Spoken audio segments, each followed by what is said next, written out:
Hey, Way Forward community. Again, we're back for a second round interview with our favorite candidate for House District number 26, which covers most of Chester County and Pottstown in Montgomery County.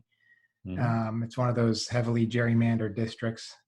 And we have a tremendous candidate for the House seat. And as you'll find out during this conversation, his name's Paul Friel. He's already been endorsed by the Chester County Democrats, so hopefully you'll get a little bit more familiar with Paul and the kind of work that he's doing and the kind of work that he hopes to do for you if he's elected. Initially, Paul, how are you and your family doing during the pandemic? So I think like everybody else, we're hunkered down. I have one of my kids is at home. I got two others on their way home, getting back from college. So we'll see how the summer goes with the young adults in the house. But surviving and hitting Netflix and doing Zoom meetings as the case may be. Right. I know you're a small business owner too. Mm-hmm. And so how has this affected your business? So yeah, it has affected the business. I think like a lot of businesses, we're very concerned. So we've kept all our employees on payroll. We applied for the Payroll Protection Plan Act and got those funds and the disaster relief. But we're off like 20-25% of what we normally would be. So we shut down our physical presence at the office. We're an environmental testing and engineering firm, so we do have an exception where we do support life-saving businesses. We test in power plants and, refineries and hospitals and large industry that's still operating. And a lot of the state EPA and DEP, we test for compliance under those regulations and provide those reports that they're operating in compliance with their emissions. So we're able to operate on a limited basis, but it's all sort of remote laboratories, and we put a lot of protocols in place. But we're hoping to see the back half of the year open up a little bit smartly. But and what we've told our employees is this is protocol going forward for the rest of the year is the way we see it. So we probably won't have a physical office; it'll all be remote from home. When we go out and physically test, we have protocols in place for that in terms of PPE. No one's allowed in our mobile laboratories. No face-to-face meetings with clients. Everything's done electronically that can be. No hard copies of reports, things like that. So, like a lot of businesses, we had to adjust to it. Well, Paul, I run a small business too, and I find that interesting. You say that the narrative that we hear on a national level and sometimes pushing on a state level is, when is it going to be back to normal? And I've encouraged my employees to think of this is more than a 2-month thing. This is something we have to have an operational procedure that is safe for everybody, and yet try to go forward with our business operations. And that's how you're feeling? Yeah, Eric, I think you're exactly right. No pun intended, but I think it's going to be a new way forward, a new normal. So I think we're going to find a new normal of operations, at least until I think there's a vaccine and there's a cure for COVID. I don't see us going back to normal, quote unquote, to pre-COVID. I think what we're going to do is see relaxing of certain standards and social distancing, but I will think that you'll still have a discipline in place in the business communities. And I think it's going to be industry specific, right? I think I don't see movie theaters and bars opening back up quickly, but, businesses that are more remote and can operate safely, and landscaping, things like that, where, there's some obvious non-issues and non-safety with social distancing, you can let those businesses operate. And then there's everything in between on, okay, we can build houses, we can do certain things. We have to do them with a different set of safety protocols in place. Call it, OSHA with a COVID-19, set of parameters. And it's probably very industry specific is what I would see going forward, which is where I think small business is one of the biggest things when I look at my, District 26 or Pennsylvania and the nation. The biggest thing we're going to have to do is how do we recover from COVID-19, and what is the new normal? What is the new way forward? So we can ensure that small businesses become financially healthy, families who've lost jobs and income become financially healthy. We've had some kind of big programs that came out of the federal government and state government, but they're not going to be enough to get us to the finish line. We're going to have to be smart and implement smart policy to take those next steps and support businesses as they come back up online. So, because we've seen vulnerabilities in healthcare, in small business communities, and in our unemployment, in the state, the health, county health departments, access to PPE, access to, care. So we've seen these vulnerabilities. Now it's like, how do we move forward, both as, a business community and communities going back to school? That's not going to look the same. I think there'll be protocols in place there that'll be different. Sporting events will be different. So I think there's a new normal to be created, and we just got to get together to figure out what's the safe creation of that new normal.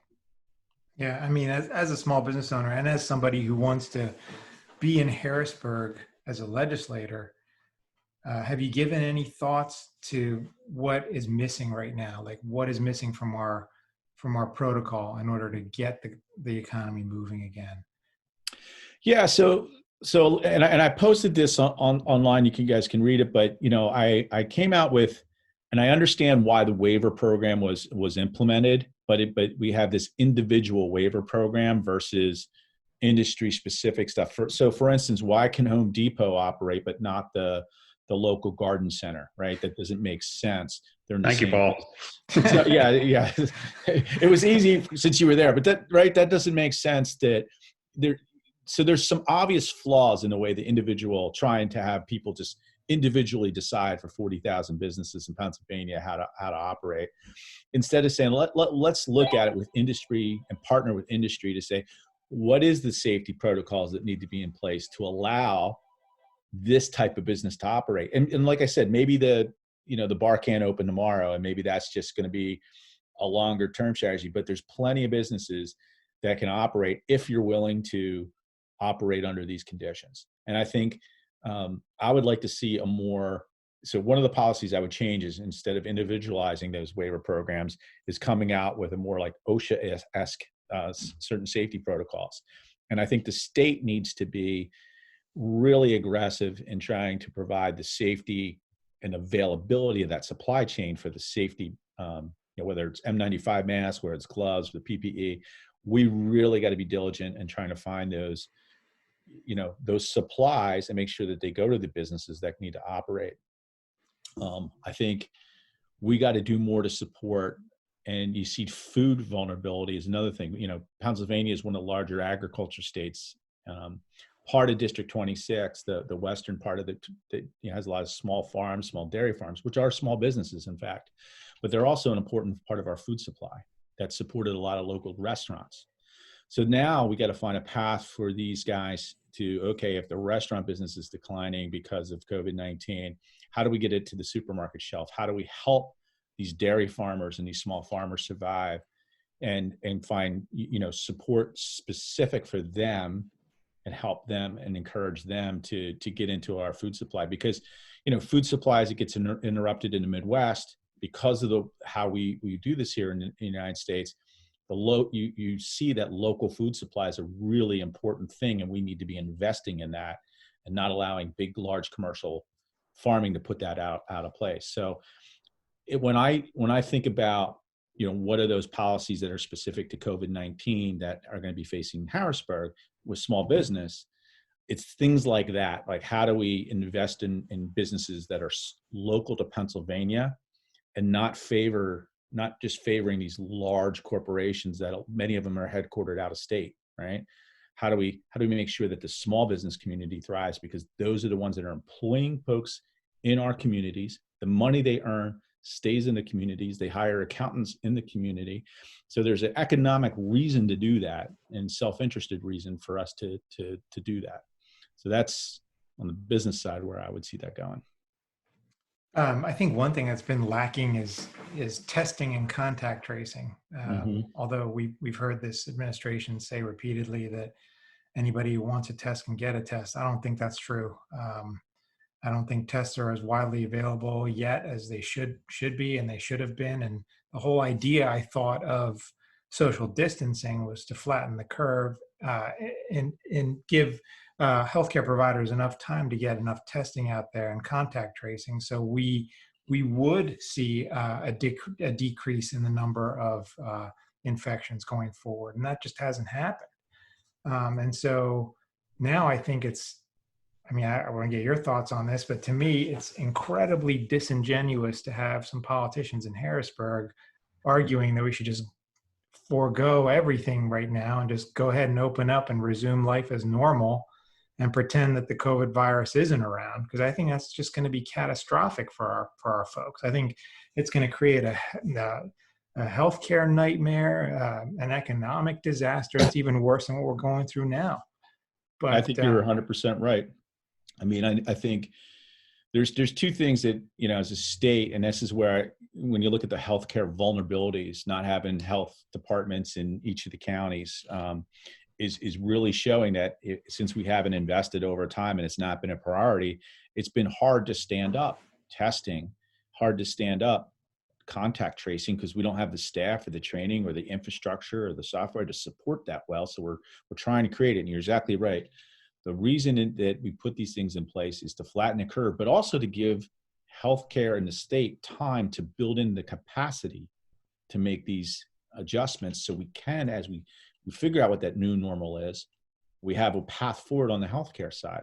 And unfortunately, the federal government has failed miserably at this, and it's going to be partly up to the states and the county level health departments to provide that testing, and it's not there yet. I can't go out and get antibody testing tomorrow to see, have I had COVID, and I'm not, unless I meet the criteria. And we need it to be at a level where I can on demand get testing. That is one of the criteria I think we need to get back to, is why don't we have testing, and then and the accuracy of that testing, because it's all over the board. And that's one of the scary things is, the government at the federal level has gone from not our problem, just everybody can create their own test, which has its own problems, because now we're not focusing our energy and we're not focusing our dollars on an accurate, what's the most accurate, what's the best practice, where are we going? It's kind of everybody, and it's going to be luck of the draw. Luckily we have a good health department in Chester County, and we're doing the antibody testing with a local company, and it's fortunate we live here, and that I'm hoping the results of that'll be very, expanded quickly, but the state needs to step in and invest in the infrastructure to support these things, right?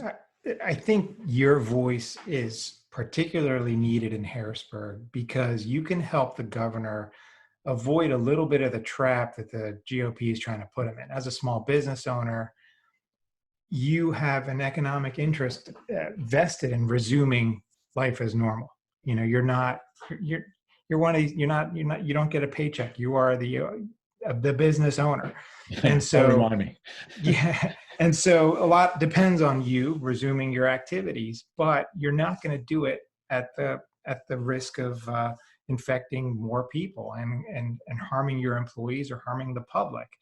And I think the governor is being put in this position now by the GOP in Harrisburg, as if it's his fault that the economy in Pennsylvania is shutting down, when all he is trying to do is save lives. Like he's listening to epidemiologists and virologists and experts who are telling him this is going to be a catastrophe unless you act to shut things down.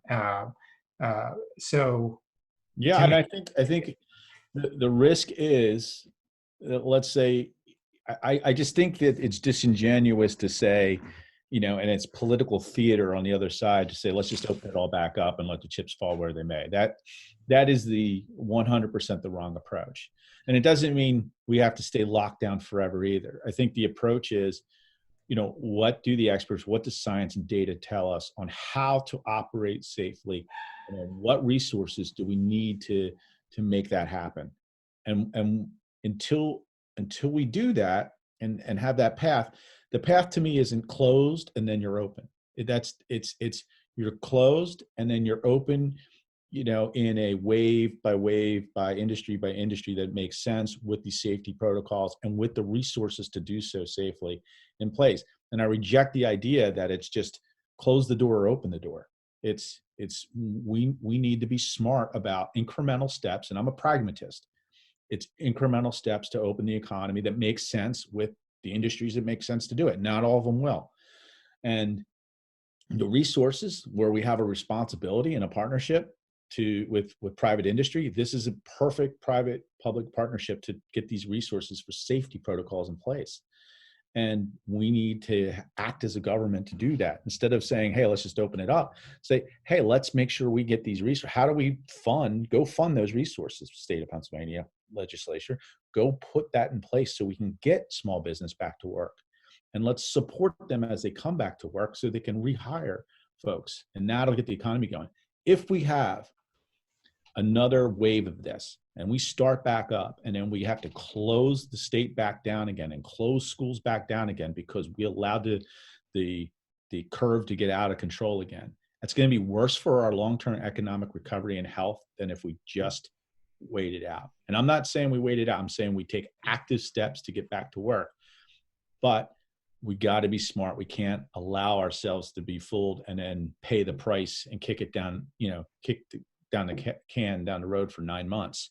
And then we're worse off than where we were. Yeah, no, we appreciate your thoughts on that. I think, again, I think you'd be a powerful advocate in Harrisburg for the business owners as well as for the community. So as far as campaigning in the time of COVID, how's that been? I know you've had to make a lot of adjustments. Yeah, it's everything. Fundraising came to a halt. The campaigning has switched to. I sent out some, So what I've done, I started this and I got into this when I first ran for school board for ONJ because I really saw a lot of issues with public school systems, right? And I thought I could make a difference. And when I ran for school board and got elected, I realized a lot of those changes happen in Harrisburg, not in the school district. How those things affect property tax, how funding and mandates are being pushed to the local school districts, even though the rules are made up in Harrisburg. And that was where I started my campaigning, was talking about those issues and trying to knock on doors and introducing myself. So now I've had to go to social media and posting stuff online, postcards, letters, things like that. And now we're switching to phone banking and texting. So the real support I could use from volunteers and help to get the message out is signing up for my phone bank. That's a great way. And and I realize it's not everybody's comfortable doing that, but it's very easy. 15, 20 minutes a day, a couple days a week, you start getting a lot of calls. And it's just reaching out and asking people, how are they doing? How are you surviving this? Have you done the mail-in voting? It's an easy, secure way to do it. We really need your support. And I think once people kind of get over that hurdle of saying, hey, I did it. It was easy. I applied. I got my ballot. I filled it out. I sent it in. It couldn't have been an easier way to vote. We're going to run into some, issues with the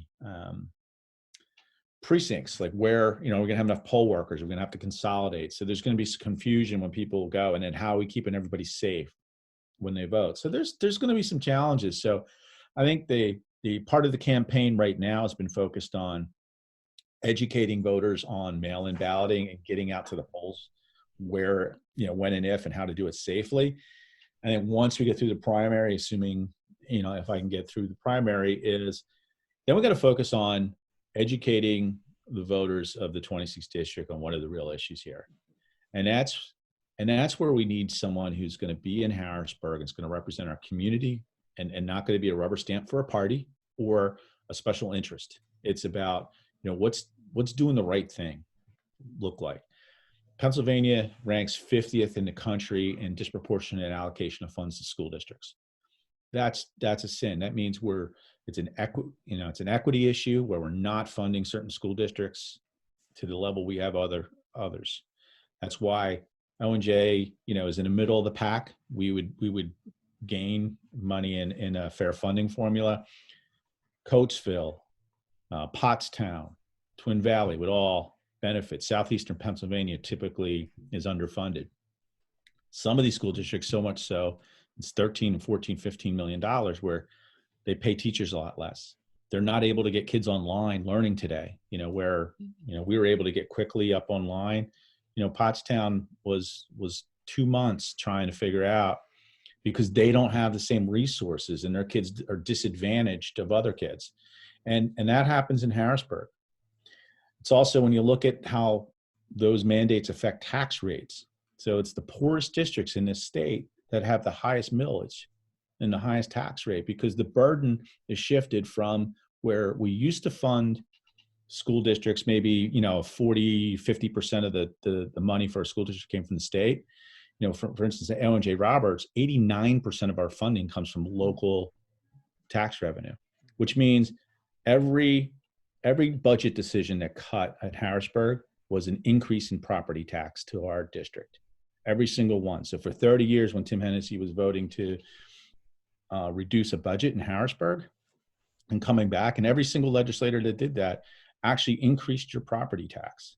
And that's just not the way to do it. We need to fundamentally change the way we do that and start shifting funding off of property tax and have a better and fairer formula for doing that. So we have invested in public education here.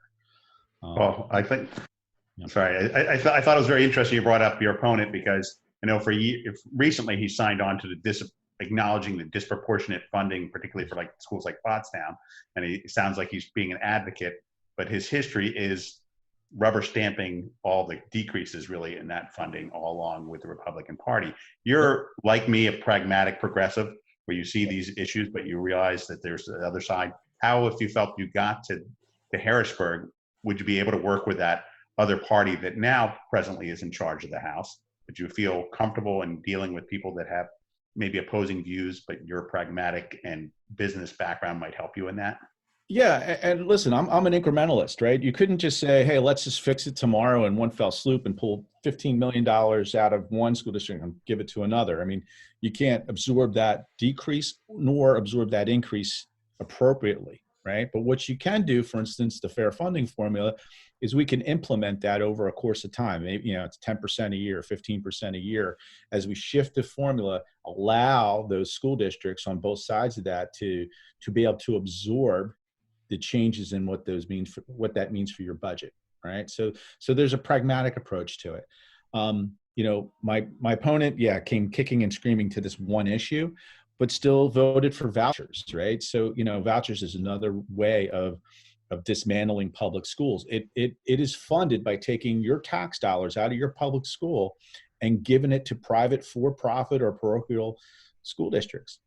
We fund transportation to private school 10 miles outside of your school district's radius. So we drive to private schools 10 miles. That's, and O&J is a 100 square mile school district.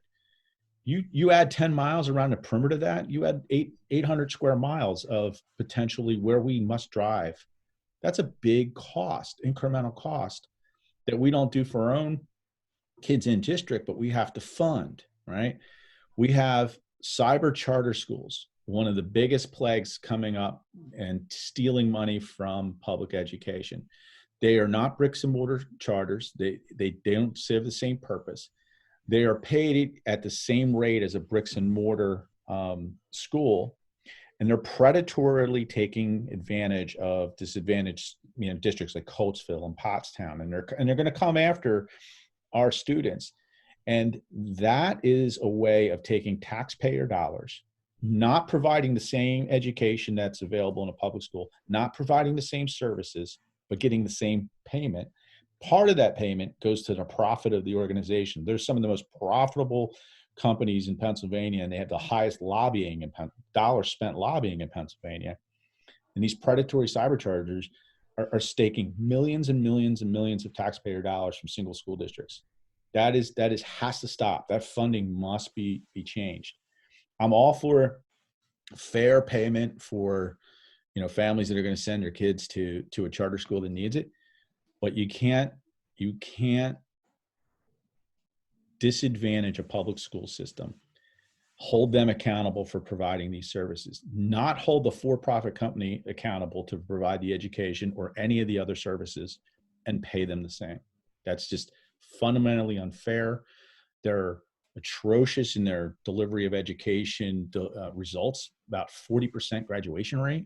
Some of these charter schools. Now, how is that possible that we don't have accountability for how our taxpayer dollars are spent in these private companies? It doesn't make sense to me. Terrible. Speaking of your campaign, we're seeing opportunities in the national polls where the administration is losing support from older Americans, people 65 and older, which is not surprising given that some people in his party have advocated sacrificing them in order to save the economy. Mm-hmm. Are you able to get your campaign's message into some of those communities in your legislative district where typically those communities have been very strong supporters of your adversary in the general election? Can you get in front of those folks?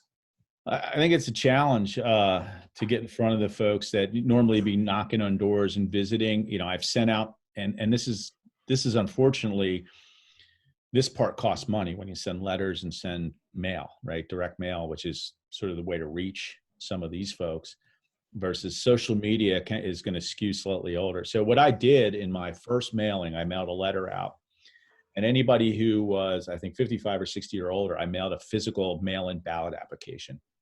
Anybody that was in the younger demographic was a link to the mail-in, go votespa.org or .com, I'm sorry, to sign up that way. And, it's both a reach. How do I reach the folks? But also, when you're ingrained in, I've always supported the Republican Party, let's say. And that's just where I came from. My argument is the Republican Party of 20 years ago and 30 years ago does not exist. If you were a, traditional conservative of that 20 years and 30 years ago, you do not look like this party today and what's being done, especially at the federal level. Like everything about that party is almost the direct opposite. When you punch a $1.5 trillion hole in the tax code by giving, corporate welfare away and that tax reduction, it doesn't help. All that does is makes Medicare and Social Security much more vulnerable.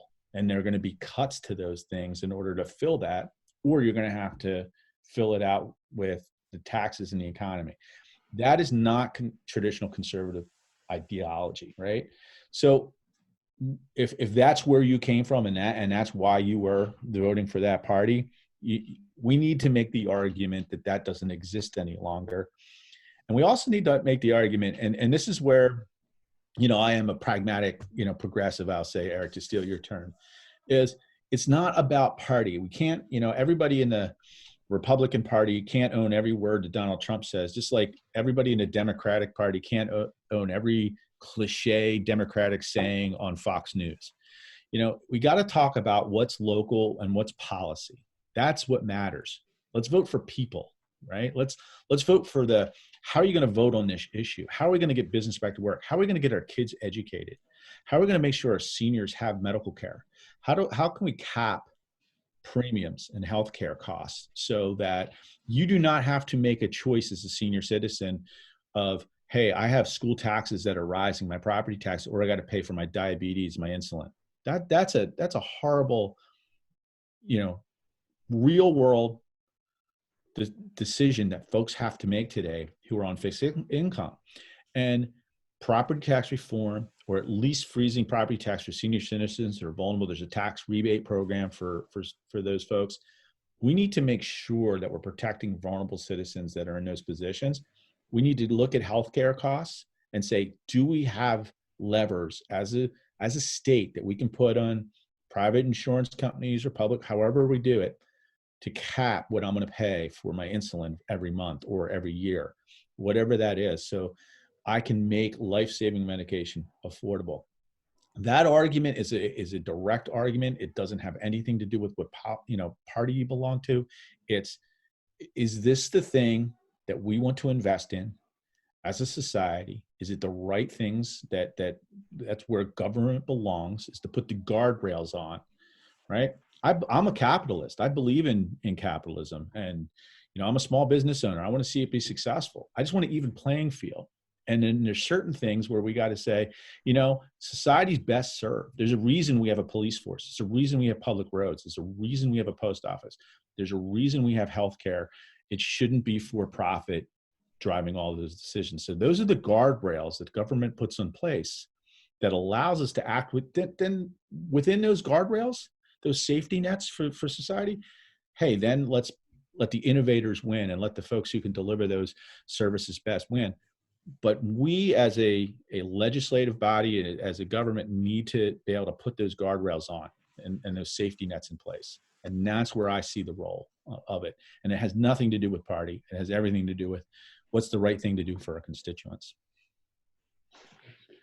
Well, I couldn't agree with you more on that. That's a beautiful way of putting it all. Now, as you look towards the fall and our state gets into this fall season with the economic hardship we're going to be facing, there's clearly be some tough decisions with states having to have a balanced budget. Have you given that much thought on how to approach that? Because I don't know if there's an easy answer all around beyond safeguarding those that are most vulnerable, but some of your input on that. No, I think we're going to be $4 to $6 billion is the estimate I say in Pennsylvania. There's going to be hopefully some federal monies that come in and fill that gap. I think there'll be some targeted funds going towards education, but we are going to have to cut, right? There's going to be cuts to programs. There's going to be cuts to education funding, right?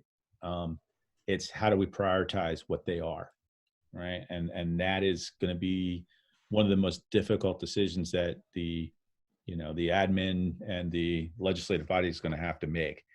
We also got to be thinking, and I think we always get trapped into these 1 year, and I'll give you an example. When we first met on the school board and we're thinking about the financing, say, it's going to be a really bad year. We're going to be, down. We're going to be impacted. What do we cut? Well, okay, but that's a 1 year quick solution. I think what we need to do is look at it over the course of the next 5 years and say, how do we project the economy if we're turning the corner and we're investing in ways of getting our economy back up and running? That's a big priority because that's going to generate tax revenue in the following years. So that's a key piece. What could trip up that economy? What could hurt it? Certainly healthcare, right? If we're not prepared to be closed again, we're not prepared to deal with this healthcare crisis, that's going to affect the economy, which will affect the crisis. So we've got to invest in that. Who's most vulnerable in our society to the effects of this, these budget cuts? And we got to look at those vulnerable populations and say, hey, that's where those guardrails are most needed. That's where those priorities are. So it's about prioritization on those types of things and say, here are the protections we need to invest in the places that make sense. Here are the things that, unfortunately, we're going to do with less, right? We're going to have some cuts that we're going to be making.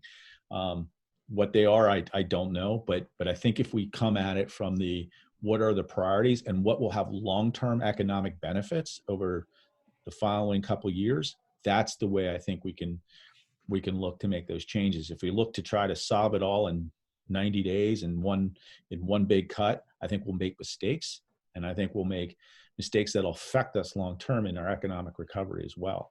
So I think it's best to look at those things and say, let's look at this on a 5-year path and saying what do those priorities look like if that's our plan. And then the short term, we'll have to fill it. There's going to be, whether it's debt, whether it's combinations of things, cuts, we're going to have to look at a way to do it because it's going to be painful being $4 to $6 billion. And we don't honestly know if it's going to be 1 year, 2 years, or 3 years of, economic impact. Because, when we look at school districts, most of the taxes and property were already collected as part of your mortgage, right? The biggest impact might be next year. Even if we get through and start the economy back up, our earned income tax is going to be way down this year.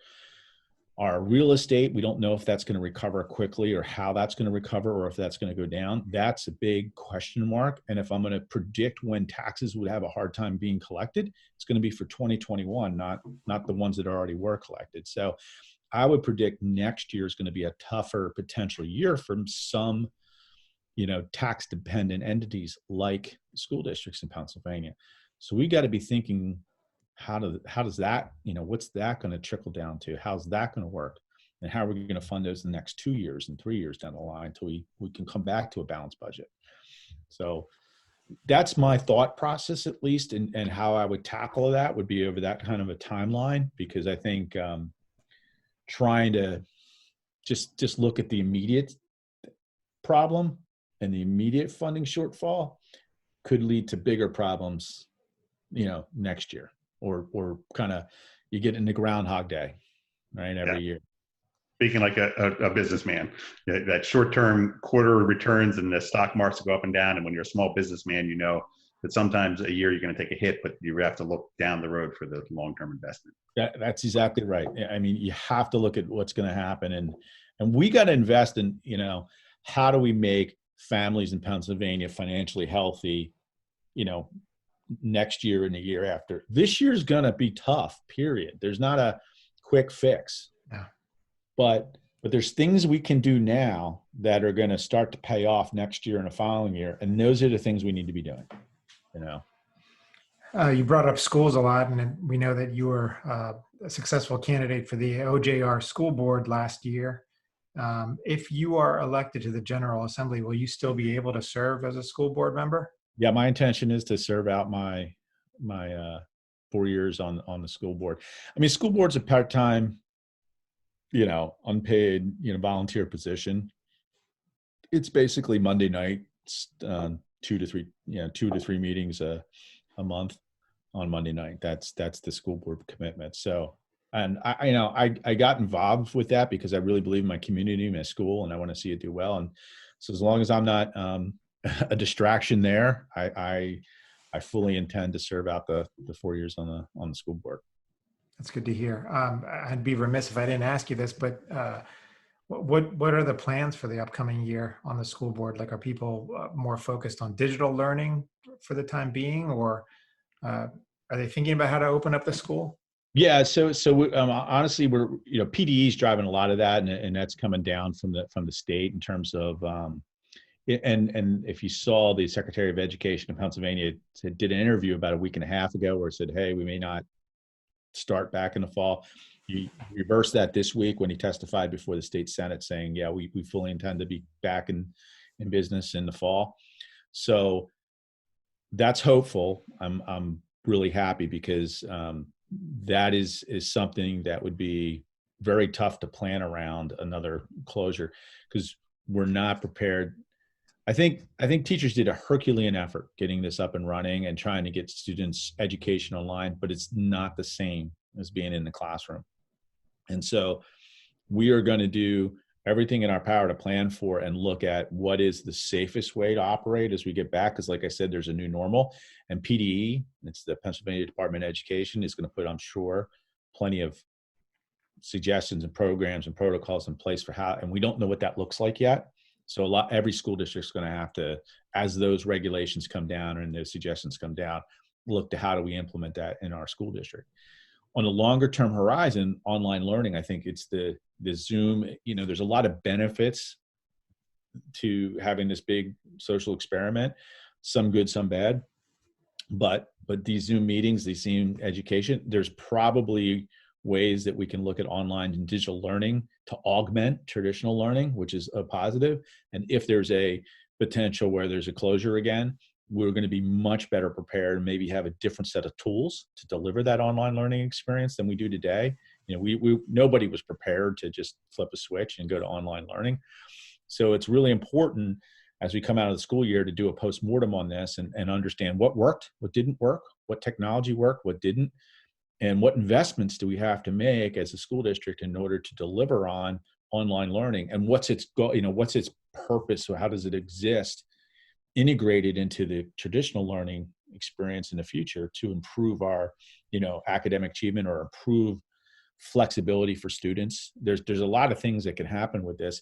And I think we needed to kind of like do a post review of it and say, what did we learn? How do we fix it? And what do we take with us going forward? So I think every school district is doing that, at the same time dealing with what's the budget cuts going to be? How's this going to impact us? What are we looking at next year? and there's a lot of still unknowns for the next 3 years, I think, in our school budgeting process. Yeah. I could just imagine what a classroom during this time could be like, where, typically in any given year, you have kids who are sick or have sniffles and coughs and all kinds of stuff showing up to school. Now that takes on a different dimension. Right. Now every kid, even if it's just a sniffle or an allergy, you're keeping that kid home because you don't want to take any chances of becoming a vector for transmission. Yeah, and that's probably going to be a requirement of the school districts to, what normally you come to school with a little cough and you're feeling fine. Probably not. Yeah. In the future. You're exactly right. I wonder if masks are going to be required. Or, or kids are going to, you can't have overcrowded classrooms because that's also a bad thing and a potential vector for infection.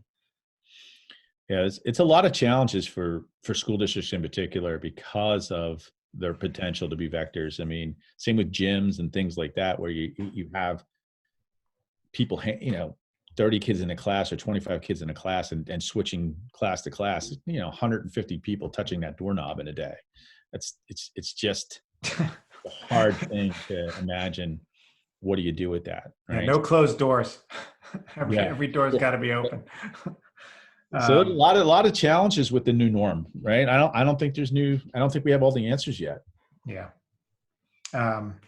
So your opponent has been in office since 1992. That's 28 years. Mm-hmm. So doing some math, he's been elected 13 times in a row. A lot of those times, I don't think he had an opponent. Correct. So are you, in speaking to your constituents or your neighbors, what are their priorities that you feel are not being addressed by your opponent? Well, I think we hit on a few of them with the public education. I think, if you're going to, I look at the state representative office in three components is the way I think of it. If I'm elected, I want to break it into these three parts: constituent advocacy, which is how do I help the individual in our district navigate government. The folks have individual problems. They need a service. They need to be able to navigate government. And I think the office of the state representative, part of that responsibility is to help those folks navigate the government. Then I think there's community advocacy, right? And I think we as a state representative are looking to bring in investments, funds, resources, education, whatever that might be, to best serve the communities that are in our districts. So Pottstown might have a different need than the western side, where you have dairy farmers and agriculture business versus maybe the bedroom community where it's more suburbia and white collar groups here. So we think of these communities and say, they have different needs, they have different requirements for investment. And we as a state representative office, we need to be looking at what are those needs of these communities and these constituents, and how do we seek investment, whether it's infrastructure, whether it's economic development pieces to attract businesses to them, whatever that is. We need to be experts on how do we do that and what's right for our communities and building those expertise within the organization. And then the last part is legislation advocacy, which affects all of the state of Pennsylvania. So when we're talking about what policies we support, what legislation we're going to write, the environment, why does Pennsylvania have 18 cities that have higher lead concentrations than Flint, Michigan? That's insane, right? Pennsylvania's got one of the worst air quality because of ozone in the continental United States. I think we rank 48th or 47th, depending on the day, in the air quality. So there's things that we can do as legislators that can help, put those guardrails on, protect Pennsylvania, but also, help us to invest and grow business. And we got to be smart with that. So I think that legislative advocacy is that third component. And if you look at my opponent, if you look at Tim Hennessy's record, and he says he's a nice guy and he goes out and he takes pictures and does these things, but what has he legislated for? What has he sponsored? What legislation has he brought to bear that affected our community? And when you look at the history and you look at whether it be education, environment, any of the other any progressive idea, Tim votes party line. He votes right along with those the strongest right side of the aisle that you can.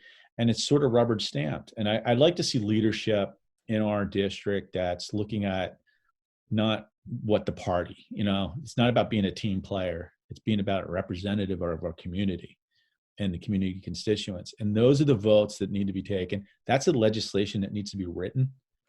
And I would say that is going to be my approach to creating an office of the state representative. And maybe it's a little bit different than the one exists today.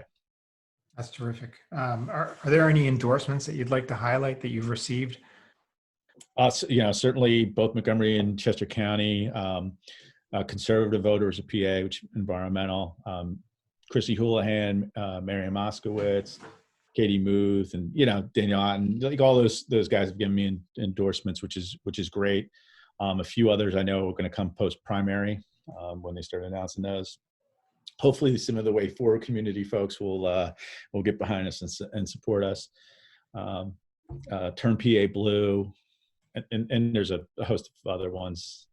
Probably blanking on right now. That's fine. But and it's great that I think I think the endorsements come because, and I've been completely honest in my approach to this, that I'm a pragmatist. I'm a small business owner. I certainly know, because the business I own is environmental testing. I certainly have a lot of sort of in the weeds industry knowledge there of the environmental issues and how they are translated into policy and the practical application of those, how they in fact impact industry. So I think that's a good skill set to bring, to the table coming into the position.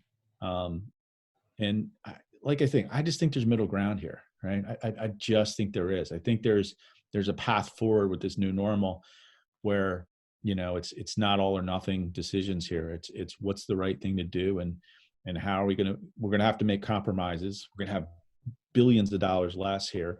What are they? And do we have our priorities aligned in the right way? So that's, that's how I see it. And that's going to be my story that I tell as I go out and continue to knock on virtual doors, whether it's through texting, postcards.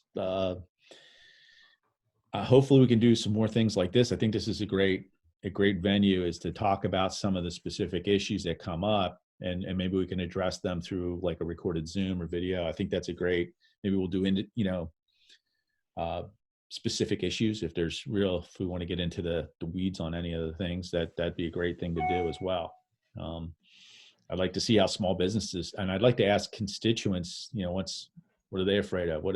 What's impacting them? So the other thing I think your community can do is saying, as you're out talking and when you're out concerns, what are those things that you're seeing, and what is the constituency, feel that government can do better or should be doing, both not just COVID-19 related, but just as in a general rule of as we go forward here, how do we get this right? What do we see? Thank you so much, Paul. I mean, what you bring to the table is exactly what we all hope for.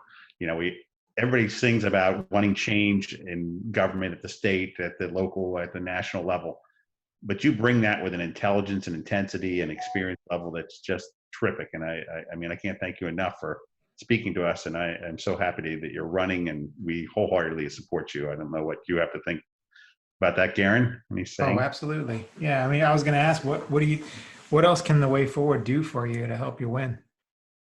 Well, quite honestly, if you guys could do a virtual fundraiser for me and help me to do that, because that is a challenge, right? I'll be honest with you. We're going to have to get our message out through traditional means. And, I have an incumbent that's been there 27 years. She's not going to, even though we've been growing and Chester County just turned blue, it's not, the 26th district isn't, right? It's definitely a purple district, and I'm a purple candidate, so hopefully I fit the demographic of the district. But we got to get our message out, and that's gonna certainly take some dollars to do that, especially in the environment we're in today, where you can't just do it all on hustle and door knocking, right? So that's certainly one. Postcard writing, things like that. That's going to be tremendous help. We're really going to shift focus once we get through this primary is we need to talk to independents and Republicans who are open to the message of, this is why we need to elect someone new and new leadership here. This is why it matters who's leadership in the state.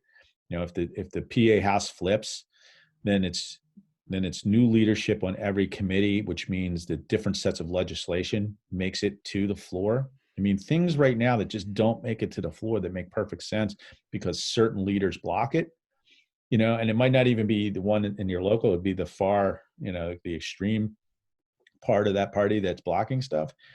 That's a big impediment to just doing business, the people's business. And we need to get rid of those roadblocks. So that's a really important thing that we need to accomplish by flipping the House, not just this seat, but the seats in general.